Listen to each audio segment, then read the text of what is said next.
Lizakuhlala ngomhla weshumi elinesibhozo kwinyanga ka-July kwinkundla ephakamileyo yase-Mgungundlovu Kwazulu Natal ityala lorhwaphilizo najongene nalo owayesakuba ngusodolophu wase-Thekwini unkosikazi Zandile Gumede kwakunye natyholwa nabo. Elityala liphathelene nobuqhophololo kwiTender yokuthuthwa kwenkunkuma kwisixeko sase-Thekwini ngo-2017 neyayixabisa imali engange-400 million rand. Ukanti isithethi sabaxhasi baka-Nkosikazi Gumede unjabulo mchunu siyakholelwa kuba elityala futhe lezopolitiko.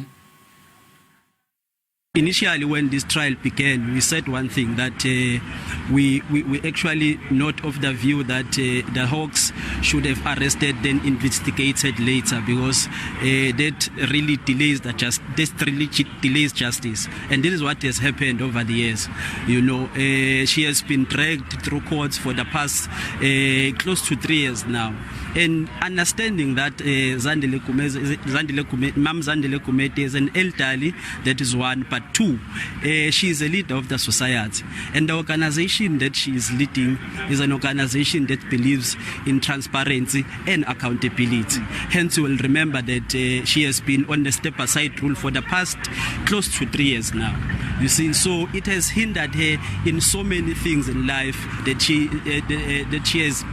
was supposed to progress in, and also deliver services to the people of eThekwini and people of KZN. These charges are politically motivated because it was started, if you will recall correctly, firstly it was she was arrested, then the disbandment of the regional executive committee of eThekwini.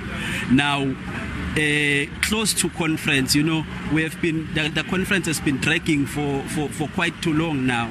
The case has not even begun, so already it's training, because branches that are supposed to be, because when you go for conferences in the ANC, we lobby each other, we canvass for each other. So the branches that actually the energies that we are putting here it's the energies that we are supposed to be investing in lobbying one another for the upcoming elective conference, but we are putting it, we are now wasting it in the courts, but we are not but we are undermined that obviously she will prove her innocence and she will be elected into leading eThekwini region again.